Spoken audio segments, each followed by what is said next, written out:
Assalamualaikum warahmatullahi wabarakatuh. Sejarah dibangunnya Bandara Internasional Kediri sempat menyita perhatian banyak pihak. Pasalnya, sebelum dipastikan dibangun di wilayah Kediri, bandara di kawasan Jawa Timur Selatan ini digadang-gadang akan dibangun di Kabupaten Tulungagung. Seperti yang diberitakan banyak media, bandara ini pada medio tahun 2016 lalu awalnya diinisiasi oleh 8 kepala daerah se-eks-Karisidenan Kediri dan Madiun. Mereka adalah Bupati Madiun Muhtarom, Bupati Magetan Sumantri, Wali Kota Kediri Abdullah Abu Bakar, Bupati Ponorogo Ipong Muhlisoni, Bupati Pacitan Indartato, Bupati Tulungagung Syahri Mulyo, Bupati Blitar Rijanto, dan Bupati Trenggalek Emil Dardak.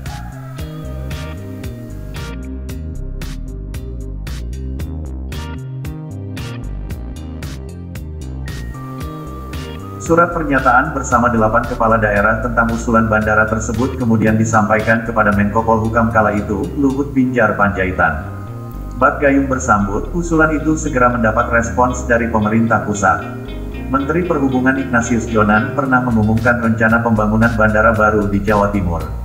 Rencananya bandara tersebut bahkan sempat disebut akan direalisasi dalam kurun 2 tahun pembangunannya, dengan anggaran 700 miliar rupiah diambilkan dari APBN. Merespons reaksi positif pemerintah pusat, Tulungagung langsung melakukan gerak cepat menyiapkan lahan di Kecamatan Campur Darat. Hasil studi banding Kementerian Perhubungan pun menyatakan lahan tersebut layak dipakai bandara. Meski sebagian lahan merupakan milik perseorangan, pemerintah Tulungagung berkomitmen membantu pembebasannya. Sedangkan biaya pembangunannya akan didanai oleh pemerintah pusat. Kepala Bagian Humas Pemerintah Kabupaten Tulungagung Sudarmaji mengatakan pemerintahnya memang telah menyiapkan lahan khusus di Kecamatan Campur Darat. Di kawasan ini kondisi geografisnya landai dan terbuka. Selain itu lokasi ini juga hanya berjarak 5 km dari jalur lintas selatan. Jadi sangat strategis jika dijadikan bandara, katanya kepada media.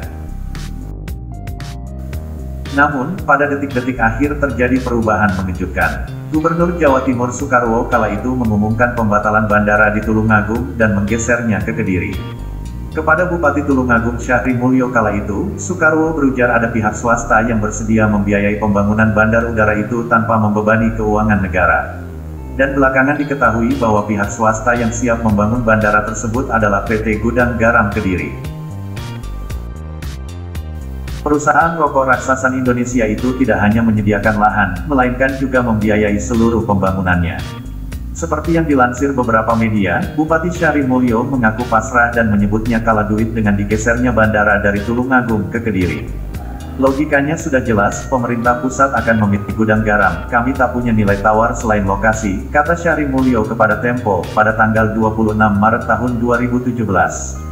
Kami hanya ingin meningkatkan kawasan dengan pembukaan jalur udara. Kebetulan Tulungagung dianggap layak dari segi teknis, imbuhnya. Perusahaan rokok raksasa Indonesia itu tidak hanya menyediakan lahan, melainkan juga membiayai seluruh pembangunannya. Seperti yang dilansir beberapa media, Bupati Syahri Mulyo mengaku pasrah dan menyebutnya kalah duit dengan digesernya bandara dari Tulungagung ke Kediri. Logikanya sudah jelas, pemerintah pusat akan memilih gudang garam, kami tak punya nilai tawar selain lokasi, kata Syahri Mulyo kepada Tempo, pada tanggal 26 Maret tahun 2017. Kami hanya ingin meningkatkan kawasan dengan pembukaan jalur udara. Kebetulan Tulungagung dianggap layak dari segi teknis, imbuhnya. Demikianlah, bandara yang digagas 8 kepala daerah tersebut akhirnya benar-benar berpindah dari rencana di Tulungagung dan digeser ke Kediri.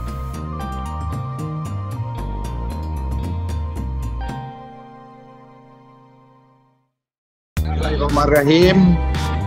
Saya resmikan pencanangan Bandar Udara Kediri di Kabupaten Kediri, Provinsi Jawa Timur. Ya, mari kita hitung bersama-sama. 3, 2, 1. Ya, ini zaman baru ini Pak Sofian. Keren. Wah, keren ini. PT Angkasa Pura I telah menunjuk PT Gudang Garam sebagai mitra dalam pembangunan atau pengelolaan Bandara Doho Kediri. Pada Maret tahun 2020 lalu, PT Angkasa Pura I dan Gudang Garam telah menandatangani nota kesepakatan (MOU) terkait rencana kerja sama pengelolaan Bandara Kediri tersebut. Proyek pembangunan Bandara Kediri menggunakan skema kerjasama pemerintah dan badan usaha KPBU, dengan pembiayaan seluruhnya mulai dari pembebasan lahan hingga pembangunan bandara menggunakan dana dari swasta, yakni dalam hal ini PT Gudang Garam Kediri. Pembangunan Bandara Kediri sudah dimulai sejak April tahun 2020 lalu. Bandara alternatif Juanda ini dibangun keseluruhannya oleh PT Gudang Garam melalui anak usahanya, PT Surya Doho Investama. Proyek Bandara Doho Kediri sesuai rencana akan dikembangkan sebagai bandara internasional. Hal ini sangat memungkinkan lantaran memiliki area landas pacu seluas 3.000 meter. Sementara, Menteri Perhubungan Budi Karya Sumadi telah menyatakan akan memberikan hak konsesi pengelolaan Bandara Kediri kepada Gudang Garam selama 25-30 tahun atau hingga tahun 2052.